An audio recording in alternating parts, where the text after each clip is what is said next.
Venga, vamos a continuar con la siguiente pregunta. Pregunta número 5. Según el artículo 122 de la Constitución española, los integrantes del Consejo General del Poder Judicial son nombrados dos puntos. A, por las Cortes Generales por un periodo de 5 años. B, por el Rey por un periodo de 5 años. C, por las Cortes Generales por un periodo de 4 años. D, por el Rey por un periodo de 4 años. De acuerdo con la plantilla, la respuesta correcta es la B. Evidentemente, el nombramiento lo es por el Rey, periodo de 5 años. Ahora veremos por qué es el Rey, por qué no son las Cortes, por qué no es el ministro de Justicia o por qué no es el Papa de Roma. Lo que tenemos que hacer es situarnos entonces en la órbita y en el contexto normativo del título sexto de la Constitución. El Poder Judicial 1, como ya sabéis, y así lo hemos explicado en otras preguntas de este mismo examen, uno de los 3 poderes del Estado en un sistema constitucional, legislativo, ejecutivo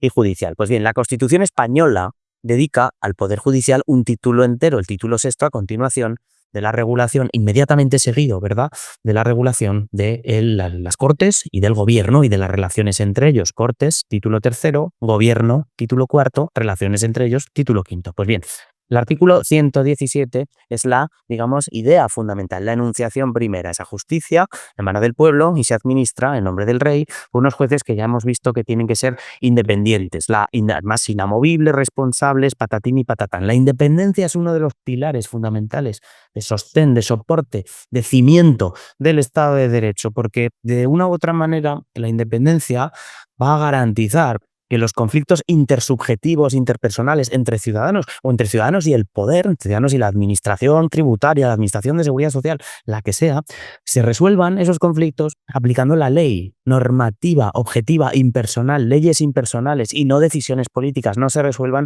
aplicando decisiones gubernativas. El Poder Judicial, por tanto, integrado por esos jueces que tienen la exclusivísima función de juzgar y hacer ejecutar lo juzgado, con un carácter exclusivo y además excluyente porque solo lo pueden hacer ellos, ¿de acuerdo?, es fundamental que lo hagan con independencia. Pues bien, junto a esa función jurisdiccional existe lo que se llamaría una dimensión, si queréis, organizativa, institucional, corporativa del Poder Judicial, para asegurar que efectivamente esos jueces y magistrados no dependan del gobierno, del ministro del ramo, del poder político de turno. La Constitución lo que hace es pensar y decir: voy a crear un órgano específico que los proteja.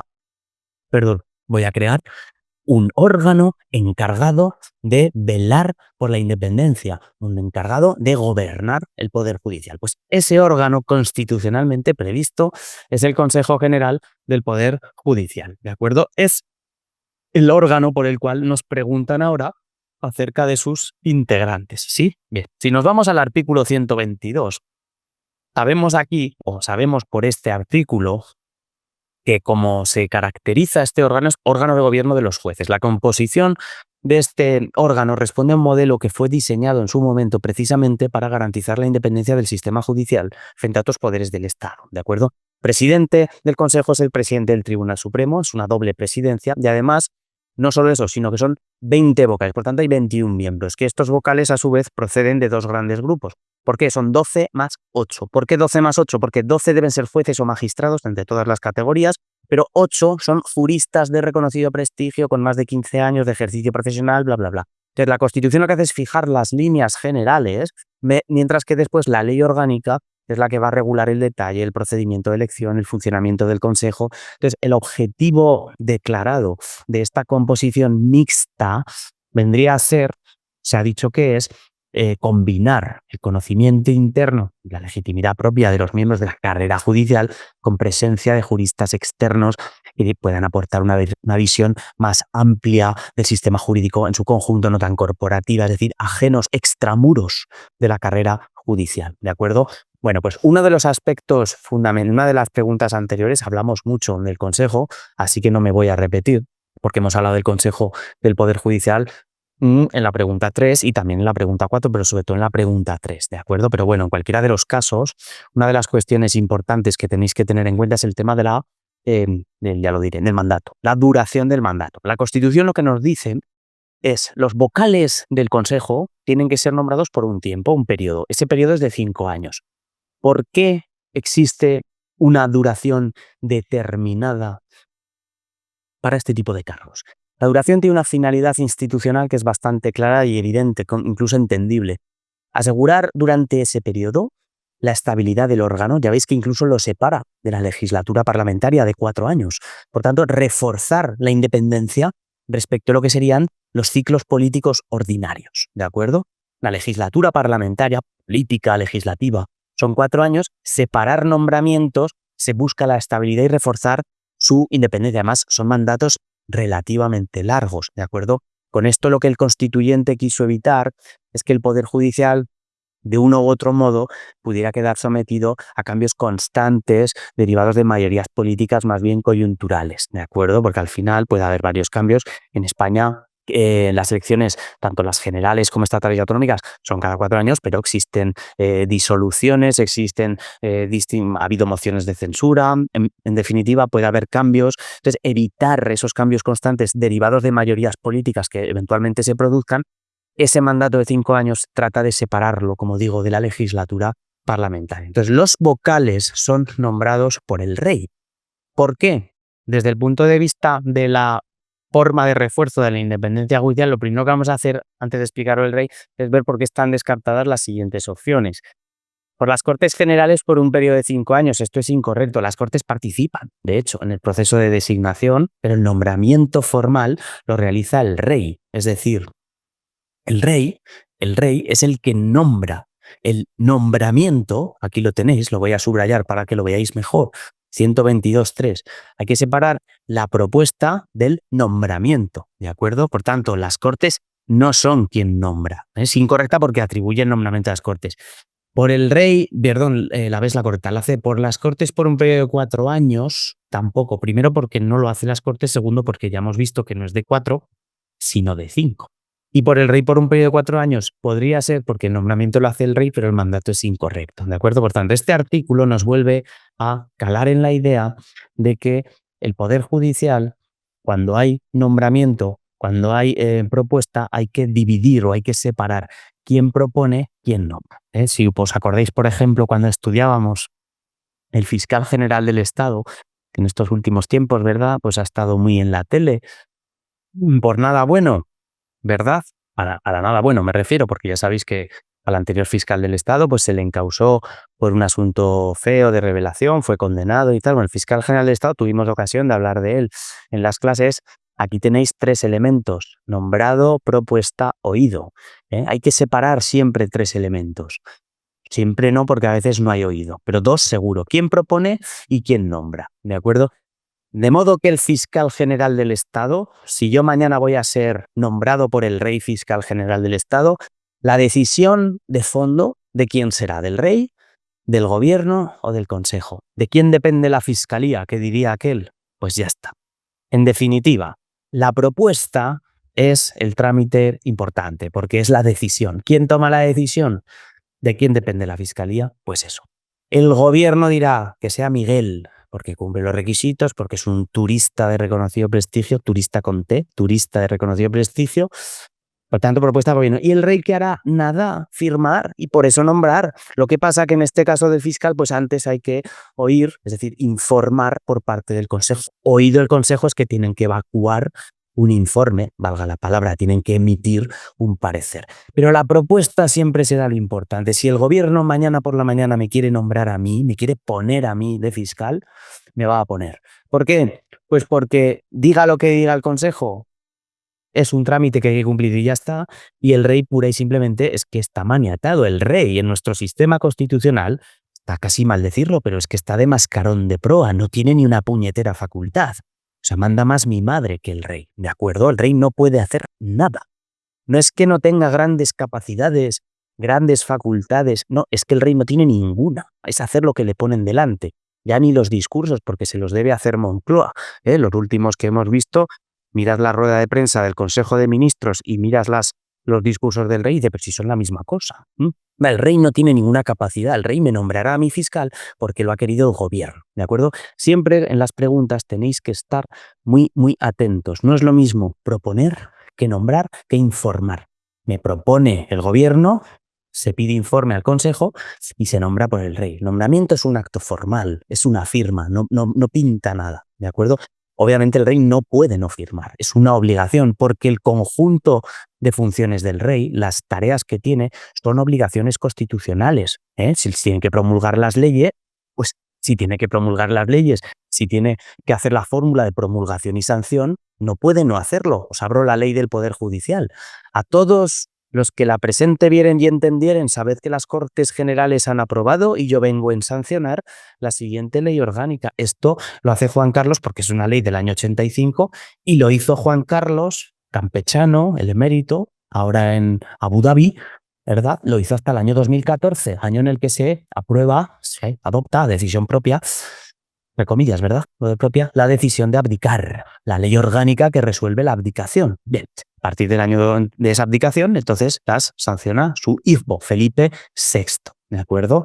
Por consiguiente, las obligaciones del rey son puramente, o la intervención del rey es puramente, digamos, formal, por así decirlo, ¿de acuerdo? Bueno, estamos hablando entonces del Consejo General del Poder Judicial. La idea de poder general, de poder judicial, es una idea que yo creo que ha quedado suficientemente explicada. El Poder Judicial es uno de los 3 poderes del Estado, esto está claro, pero cuando hablamos de Consejo General del Poder Judicial es el órgano de gobierno de los jueces, el órgano encargado de gestionar, de organizar institucionalmente el funcionamiento del sistema judicial español. Sobre todo, por encima de todas las cosas, garantizar la independencia de jueces y magistrados, que son quienes lealmente sirven ese poder frente a los demás poderes del Estado. Esta es la idea absolutamente crucial, central. Si entendemos esto, es un primer paso, ¿de acuerdo? La independencia judicial en un Estado de derecho o que se diga a sí mismo de derecho como el nuestro, que se autoproclama Estado de derecho, para que realmente lo sea y no quede en una declaración, un brindis al sol, la independencia judicial es un pilar básico. Porque de otra manera, si el gobierno pudiera controlar a los jueces, pudiera controlar los nombramientos, pudiera controlar los ascensos, las inspecciones, las sanciones disciplinarias. Si yo soy, mira, pues de la parroquia contraria, a este voy a ir a por él o lo voy a mandar a Quinta Pija del Botijo, esa independencia quedaría seriamente comprometida, por no decir torpedeada, destruida. Por eso, para evitar eso, la Constitución lo que hace es diseñar un órgano específico, un órgano ad hoc, un órgano autónomo, separado del gobierno, separado del Parlamento, separado de las funciones jurisdiccionales, para que única y exclusivamente asuma legítimamente las funciones de gobierno del Poder Judicial, de administración, de gestión burocrática, organizativa, corporativa, institucional de ese poder y sobre todo protegerlo. Protegerlo frente a la sociedad y más aún frente al resto de poderes del Estado, ¿de acuerdo? Pero no es un órgano jurisdiccional, no dicta sentencias, porque esa función solo corresponde a jueces y magistrados que lo hacen digamos, en nombre del rey, porque la justicia emana del pueblo, se administra en nombre del rey, pero ellos son los que juzgan. El Poder Judicial está gobernado por un órgano que no ejerce funciones, ¿de acuerdo? Esta sería la idea. La regulación, ya lo explicamos en una de las clases anteriores, viene aquí, en la Ley Orgánica del Poder Judicial, 580 y tantos, que tiene una serie de artículos y regula con detalle. Bueno, esta es una ley, digamos, bastante extensa, que la vemos en otras oposiciones, no en auxiliares del Estado, pero en cualquiera de los casos es una ley extensa que regula con elevadísimo grado de detalle la organización, las competencias, el funcionamiento del Consejo General del Poder Judicial, el procedimiento de designación de sus miembros y tal. Entonces, muy importante, aunque el nombramiento formal de los vocales lo realice el rey, el jefe del Estado, la propuesta corresponde a las Cortes, igual que en el fiscal general del Estado la propuesta corresponde al gobierno, ¿verdad? Pues corresponde a las Cortes, concretamente bicamerales, al Congreso y al Senado, que designan esos vocales mediante las mayorías previstas. Luego todo el tema de los procedimientos parlamentarios, ya sabéis que se regula cuando hay decisiones que adoptar, sabéis que hay unas normas que se llaman reglamentos parlamentarios, el reglamento del Congreso del año 82 y el reglamento del Senado del año 94. Bueno, entre las funciones más importantes, digamos, desde el punto de vista del Consejo, fundamentalmente la protección de su independencia. Más cosas que hacen: nombramientos de altos cargos judiciales, ascensos, inspección de juzgados y tribunales, el ejercicio de la potestad disciplinaria. Son competencias fundamentales y además es fundamental que la ejerzan los propios jueces, ¿de acuerdo? Porque inciden directamente en el propio estatuto y en la independencia. Si no fuese así, pues tendríamos un serio problema. Hay otros elementos de intervención, por ejemplo, el Consejo emite informes sobre proyectos legislativos que afecten a la administración de justicia, con diferente grado de medida, pero participa en la planificación de la política judicial, ejerce funciones de representación institucional del Poder Judicial también frente a otras instancias, frente a otros poderes del Estado. Entonces, bueno, esto es importante. Ya sabéis que estamos siempre con la distinción Tribunal Supremo, Tribunal Constitucional, Consejo. Tribunal Supremo es el máximo órgano, el órgano jurisdiccional superior en todos los órdenes. Tribunal Constitucional no es otra cosa que un intérprete, el intérprete supremo de la Constitución, está fuera del Poder Judicial, está fuera, no es un poder del Estado, es un órgano que queda fuera del esquema tripartito de poderes y por tanto está facultado para, desde fuera, fiscalizarles. Y el Consejo es el órgano de gobierno, es decir, cada uno ocupa una posición. Y repito mucho esto porque siempre en los exámenes de esta oposición nos preguntan Tribunal Supremo, nos preguntan Tribunal Constitucional, nos preguntan Consejo. Es muy importante, ya lo voy a decir para cerrar, que entendamos muy bien cada pieza del sistema, que la sepamos ubicar, saber, digamos, diferenciar cómo son, qué son, cómo se forman, por cuánto tiempo el mandato, quién los nombra, cuál es su función, ¿de acuerdo?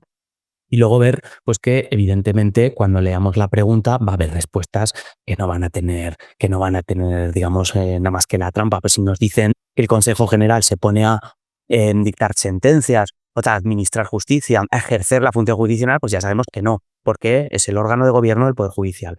Vocales nombrados por el rey, mandato de 5 años, realmente para proteger la independencia de ese Poder Judicial, pero no ejerce ninguna función jurisdiccional. Esta sería la idea de la pregunta número 5 y, en definitiva, del análisis que hacemos del Consejo. ¿Sí?